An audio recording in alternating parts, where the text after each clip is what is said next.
Yeah. Oh, goddamn. You should have turned the opposite direction, dummy. Oh, dude, I couldn't. I was in the passenger seat. Dude, I'm fucked up now. Holy shit. I don't know what to do.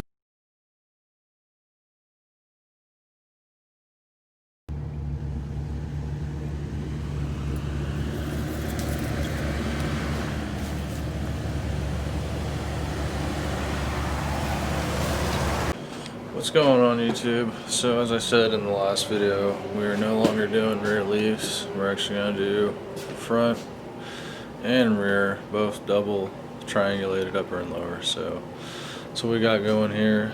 But today we're going to talk about this oil pan that I ordered for the SAS conversion. I ordered the 3VZ FE pan because it sits, as you can see, like a lot better is what you would imagine for a rear sump pan. If you look up the one for the 5VZ FE for the T100s, it's still got all the divots and stuff in it for the diff. I don't know, thought it just looked kind of weird if nothing's really going to be up there. So I went with this one. It should fit. So we're going to find out in a second. I'm still waiting on the actual rear sump and dipstick relocation, so we'll get that in soon, but let's see if this fits. I really gotta invest in a tripod.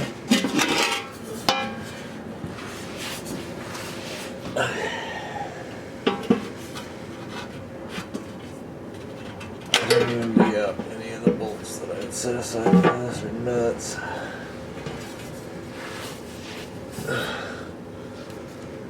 Looks like all the bolt holes line up. Heck yeah. Rear sump pan. Because my front diff hits about right here in this area anyways. So that should be plenty of clearance right now. Yeah, it's upper and lower double triangulated. We'll be pulling those out in the next video and welding them. Now that everything's set in stone where I want it. So that's my lower link mount. It's also got the trans mount coming off of it. Don't know if that's ideal, if that's really even going to work that well. Alright, so the rest of our stuff came in from ORS, or better known as Off-Road Solutions. It came with the pickup tube right there, dipstick tube, new dipstick. I also came with a tap so I can thread out the new, or the old one, put a plug in it, all that good stuff.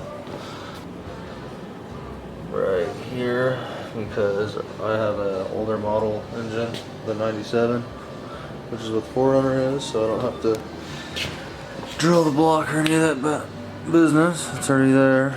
And this is the pan that I'm gonna run. I got this from Parts Geek, as I already said. It ended up being like $40–50 cheaper to buy it myself, so I did that instead. This is the old front sump pan. As you can see, it's front sump, so what about one of the link mounts? This is the picture. That's everything. So we're gonna start with the dipstick and pulling the old one and rethreading it and tapping it, all that fun jazz, so I can put that plug in there, and then we'll move on to installing the new pickup tube and all that, the new dipstick. So let me get the old one out real quick and we'll film some clean. It is a 10 mil for the front of this.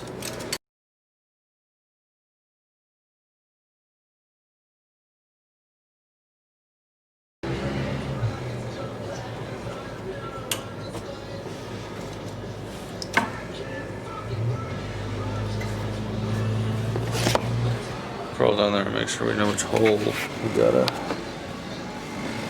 Okay, so as I stated, if your block is a 99 and below, you can just pull this plug out. You don't have to drill it, all that fun stuff you always hear about.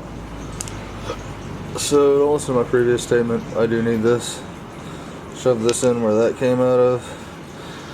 And the dipstick is good to go. Gotta figure out where these bolt up to first though. And the dipstick's done.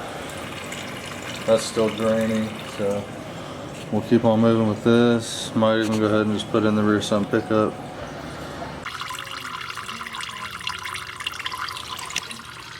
Still draining. Very slow process, but I just try to keep it as clean as I can in here. I know I can just pull the lower hose, but that's all I have right now. It's not a very big opening, so. But got the rear sump in, pickup anyways. So that's in, all buttoned up, got the gasket on it. Okay. My buddy's Dana 44 had me, can't see because of the sun, but yeah, he had me weld it up. Getting ready to put a truss and all that on there for him.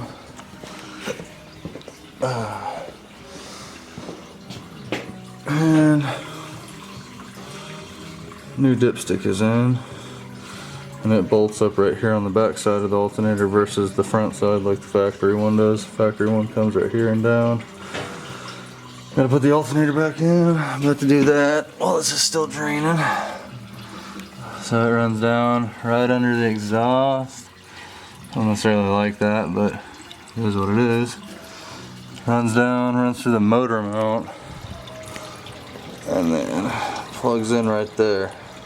That fitting was a pain to beat in there. I had to use a really long stud. Luckily I still had the stud left from pulling the rack and pinion out. That long guy, it's over a foot long, it's like 18 inches. But I had to use that, stick it way down in through here where I pull all the VSS stuff out to beat that stud in, or plug, whatever it is. But that's that. Let's get done draining. We'll pull the radiator and start cleaning up and tap that, plug it, and then put the pan on it. Yep. Yes.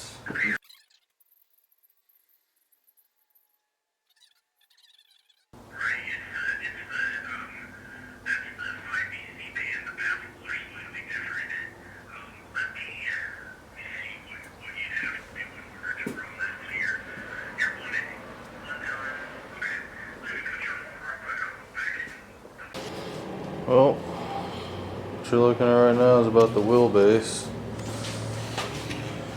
I only got it all put back together.